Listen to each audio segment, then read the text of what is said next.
জি, আসসালামু আলাইকুম রহমতুল্লাহি ওয়া বারাকাতুহু। ওয়ালাইকুম আসসালাম। আহ, আজকের অনুষ্ঠানের সম্মানিত সভাপতি, আমার শ্রদ্ধ শিক্ষক, প্রধান অতিথি ডক্টর নাকিব মাহমুদ নসরুল্লাহ, আমার আরো একজন শিক্ষক যিনি ইতিমধ্যে কথা বলে ফেলেছেন, আমার ডক্টর আনোয়ার জাহিদ স্যার। বহুদিন পরে স্যারের কথা শুনলাম। আমি আরেকজন শিক্ষককে স্মরণ করতে চাই, মিজান মিজান স্যার, যিনি আমার সরাসরি শিক্ষক ছিলেন না, কিন্তু অভিভাবক তুল্য ছিলেন।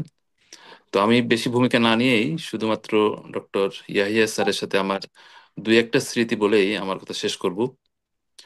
আমরা যখন গাজীপুর থেকে কুষ্টিয়া গেলাম, তো ইয়াহিয়া স্যার জয়েন করেছেন। এবং আমার মনে আছে যে আহ, ওই সময় ছাত্রদের ভিতরে ইসলামের কাজ করার জন্য আমার একটা এলাকার দায়িত্ব দেওয়া হলো।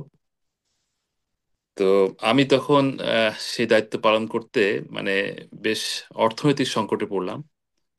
তো আমি কয়েকজন শিক্ষকের তালিকা তৈরি করলাম যে এই কয়েকজন শিক্ষকের কাছে যাব, যে আমাদের পাঠাগারে কিছু বই দরকার, কিছু কোরআন হাদিস দরকার, ওনাদের কাছে যে অ্যাপ্রোচ করব। তো আমি আমার কয়েকজন সহপাঠীকে নিয়ে ইয়াহিয়া স্যারের বাসায় গেলাম। বাসায় যাওয়ার পরে তো উনি আতিথেয়তা করলেন, এবং স্যারের কাছে আমি যখন পেশ করলাম, স্যার আজকে আপনার সাথে দেখা করার এটা উদ্দেশ্য।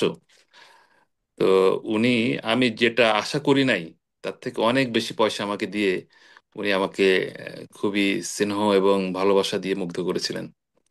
এছাড়াও বিশ্ববিদ্যালয়ে যখন আমরা ছিলাম, প্রায় 89 থেকে 97 পর্যন্ত আমি বিশ্ববিদ্যালয়ে ছিলাম।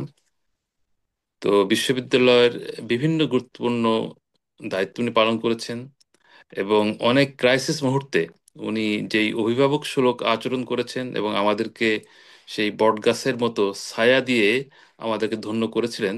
আজকে আমি এই দীর্ঘ সময় পরেও সেটা স্মরণ করতে চাই। সর্বশেষ আমি যে কথাটা বলতে চাই যে আহ, যখন বিশ্ববিদ্যালয় শেষ করে আমি ঢাকা চলে আসলাম, ঢাকাতে আসার পরও স্যারকে আমি একদিন দাওয়াত দিয়েছিলাম একটা অনুষ্ঠানে আজিমপুরে, আমাদের বাসার কাছে। তো স্যার নির্দ্বিধায় সেই দাওয়াত কবুল করেছিলেন এবং এসেছিলেন। আমি সেটাও স্মরণ করছি।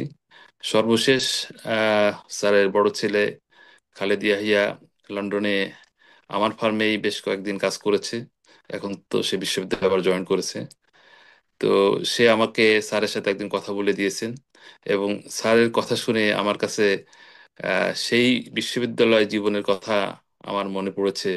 যে স্যার যেভাবে আমাদেরকে মানে ছাত্র ছাত্রদেরকে যেভাবে সন্তান তুল্য মনে করতেন, ঠিক তেমনি ভাবেই আমাকে উনি উপদেশ দিয়েছেন এবং আমার কথা স্মরণ করেছেন।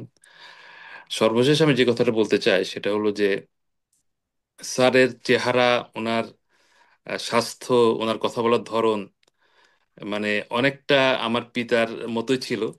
আমার পিতা ছিলেন কোটচাঁদপুর আলিয়া মাদ্রাসার প্রিন্সিপাল। উনি দীর্ঘ 45 বছর কোটচাঁদপুর আলিয়া মাদ্রাসার প্রিন্সিপাল হিসেবে দায়িত্ব পালন করেছিলেন।